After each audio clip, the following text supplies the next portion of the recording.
Lee Von Hall is an Australian actor, screenwriter, producer, and you name it, director, known for his works on The Invisible Man and Insidious film series. And my fellow geeks, hey, EG, bruh, it's not enough of an explanation, so let me tell you. Do you remember Saw? Oh, are you living under a rock? Don't you remember the torture porn? Yep, he's the guy who was the photographer and gets locked in the bathroom. Poor guy. Game over. So Lee Von Hall has a quite a unique take on the horror with The Invisible Man, which is a culmination of slasher, toxic relationship effects, and abuse of power in the form of technology, which falls into the mundane set of elements, and he crafted it into a whole one piece. So Invisible Man, topic for another day. Ladies and gentlemen, we are here for upgrade. I call it STEM, a computer chip that has the potential to change everything. I need your permission to operate independently. Permission granted. Thank you.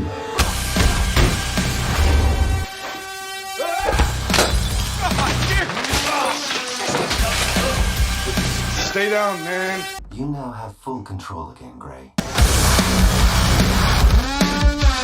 Well, let's get the basic knowledge done. Upgrade is a 2018 cyberpunk action film written and directed by Lee Von Hall and starring Logan Marshall Green as the technoprobe who is implanted with a chip that allows him to basically control the body, and after a mugging, which is a pretty tragedy, he gets paralyzed, and then everything becomes haywire and he gets this nanotech which is called STEM. I can't do it. I can do it for you. You don't even have to look. Okay, do it. I have my permission. Who are you talking to? You're crazy. No. So Upgrade shares its common theme from revenge, and it feels like most of the film escalates towards it, along with its basic infrastructure and character development comes from the classic TV show $6 Million Man.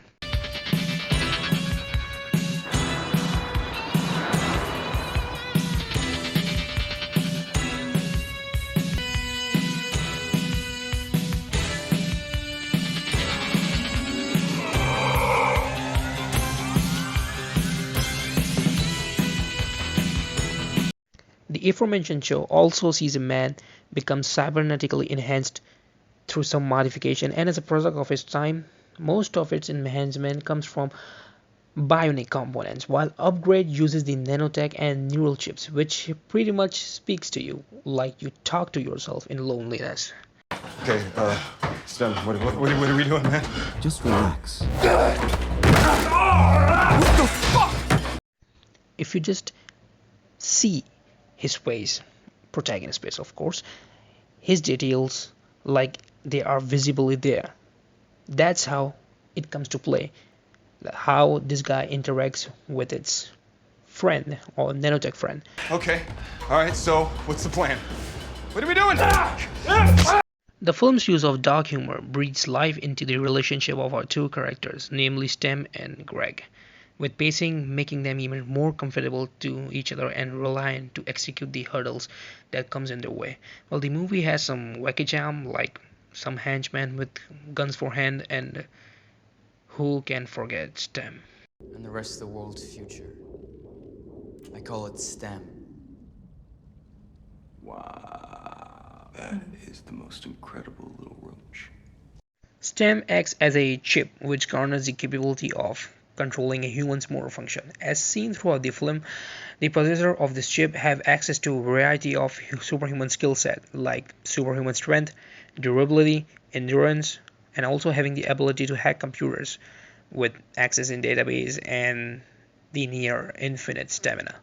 STEM also adapts to the human atmosphere, and the worst thing it can do, it can also make a person daydream, or they can just lock a person in their own consciousness, like Greg in the end of the movie with his wife.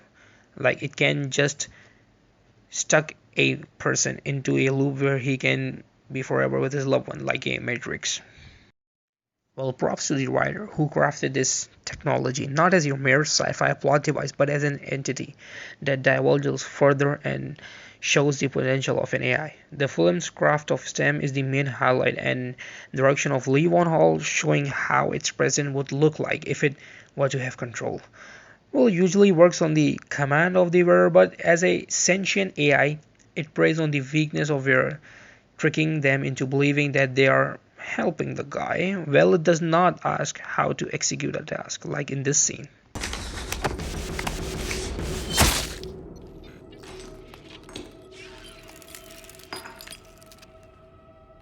Thank you, Gray. I'm not proud of that. He said you were a job. That means someone paid him. Check his phone.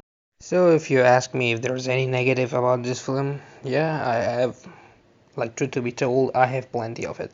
First of all, its plot, which feels kinda generic, like just your run-of-the-mill average story with guy avenging his family's murder, but the sentient AI aspect kinda matched it for me. Another thing with underdeveloped characters which just serve this plot and nothing else. Well, but aside from all that, it's a great watch and truly worth your time. So, does it still hold up? Yep, it still holds up to this day, and I don't know, maybe it can hold up to the upcoming years, which will be like a grandeur of sci-fi, you know. The world's moving forward, the world's changing, as Michael Keaton says it. The world's changing. So as it appears, I'm starting this new playlist which will strictly focus on revisits, and this revisits will be of movies and TV show and anime. This will just target the time period, like if it's 3 to 4 years old, then I will start a revisit on them. If the movie or TV show or anime vice versa, if it is like way older, we can also make a revisit on it too. And this also includes video game. And yes, I'm starting a whole another playlist of video games along with comics. So prepare or just embrace for the enlightenment of eccentric Greek. If you like it, then you know the drill. Comment, like, share, subscribe my channel, promote it with your geek friends, and let them enlighten themselves. That's how the influence of eccentric geek works.